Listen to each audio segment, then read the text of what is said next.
I've known John for 25 years. Now, it's an honor to be with heroes like this. Men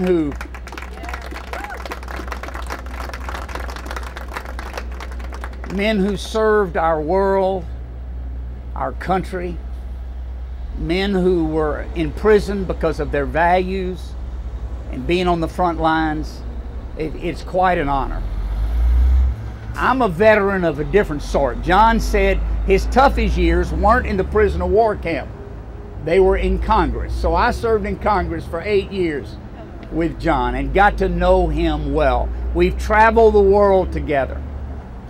And I want to make 2 points today, if I could. One is we elect our presidents not for what we know will happen, but for what we don't know will happen. I mean, when we elected George W. Bush, did you have any idea that the World Trade Centers were going to collapse with a terrorist attack? Weren't you glad to have him there? Yes, sir. Weren't you glad that he was our president? We're going to elect the next president and not be sure of what he's going to have to do. Therefore, we have to look at a man's life, the way he's lived his life, to predict how he will react in a difficult and dangerous world. That's my first point. John is battle tested. John has walked the world. I remember once being in a foreign country with a group of senators, and John and I were lowly congressmen. And the president of this country came into the meeting room and walked past 11 senators and went right to John McCain and grabbed him by the shoulders. That's the kind of guy John is. Unlike anybody I've ever known, wherever we went, the leaders walked past everyone to look eye to eye with John McCain. That's my first point. We select a leader for events that we don't know anything about. Second point, in a world this dangerous, with Iran building nuclear weapons, with North Korea giving up their weapons, maybe not, with Russia beginning to reassert itself, in a dangerous and small world, America needs a team. America needs to come together, white and black, north and south. In a world like this, we need the best team on the field, don't we? And I want a leader who will reach across party lines. When John McCain knew me in the Congress, I was a Democrat, proud of it. I was conservative, hardworking. I was a warrior in politics. And John reached out to me, and we worked under Ronald Reagan for 8 years to help defeat the Soviet Union and turn this world around. You need a team builder at the top. And John McCain every day shows you how to build a team. Look at his choice for vice president. All the experts said, pick this guy, pick that guy, pick this guy, pick that guy. Well, he didn't pick a guy at all. I'm driving through Iowa. I'm a delegate to the Republican convention, and my wife and I are driving through Iowa on a Friday. John makes his announcement at about 10 o'clock in the morning. I didn't hear about it. No television, just me, my wife, and some country music on the radio.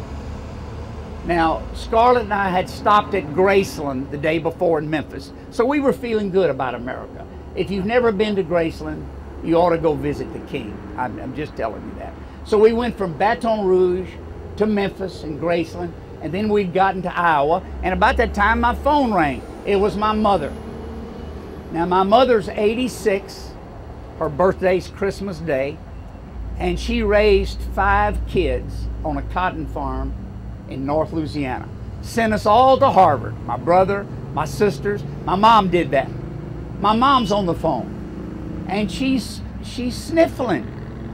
She said, "Buddy, did you hear what John did?" I said, "No, Mom, what did he do?" I figured John did something weird, you know. I said, "Lord, what did he do?" He selected Sarah Palin as his vice president. I said, "Who?" She said, "Sarah Palin, the governor of Alaska." And I said, "Wow." My mother was so excited. So I hung up the phone and I was talking to my wife, and my wife started crying, tears rolling down her face. Phone rang again, picked it up. It was my sister, Margaret. She was so excited. Waited about 10 minutes, phone call rang, got it. It was my sister, Melanie. Waited a few minutes, it was my sister, Melinda. I mean, all the women in my life are saying, "Roemer, look at what John did. Look at what John did." So the phone rings again, and I figured, what woman is this? So I picked up the phone, I said, "Roemer." And I heard this voice in the other end says, "Roma, it's McCain." I said, "Oh man." I said, "I'm so excited." My mother talked to me, my sisters talked to me, my wife is crying. "You are the man, John." He said, "Do you know her?" I said, "I really don't know her, John." He said, "Well, you do now." And he gave her the telephone. And we talked 30 minutes as we drove through. But that's team building. That's team building. That's going outside of who you are and putting the team first, putting the country first. That's what John will do. That's why we need him. We're going to carry Florida. I know you're going to do it for us. I know you're going to knock on your neighbor's door. I know you're going to talk in your business. I know you're going to give extra time, extra money, extra phone calls. We must carry this state. We're going to carry Louisiana big. Don't worry about it. But we've got to get Georgia. We've got to get Florida. We've got to get Missouri. I was in Missouri Sunday running my mouth. We've got to get Minnesota. We've got to get these key states. And Florida is a key state. You are important to America. You are critical to John McCain. So stand up, get out early, and let's go. I'm going to close with this thought. There was a man a lot like me who worked all of his life. And his work came first. And he was a good man. But he got his values backwards sometime. He had a little son, 7-year-old boy, wanted to go fishing. Been trying to go fishing week after week. And he kept asking his daddy, and his daddy said, "Later. We'll do it later, son, I promise." And one Monday night, when the man came home, his son asked him, "Dad, can we go fishing this Saturday?" And the dad said, "Yeah, let's go." Saturday morning came, and you know what happened, don't you? It was raining. It was cold. There was no fish in Florida that was going to get the old man outside. And the boy insisted that they go fishing. They spent 6 hours in a motorboat, in a fishing boat, and did not get a nibble. Came home that night. Man was dead tired. The wife asked him, "Well, how did your day go?" He said, "It was horrible. We didn't get a bite. We didn't get a fish." She was very disappointed. When they went to bed that night, they heard their son say his evening prayers, as he did every night. Here's the way it went.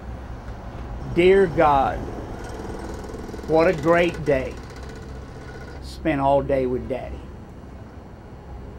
It's never about fishing. It's never about politics. It's never about an election. It's about our country. Let's win it for John McCain."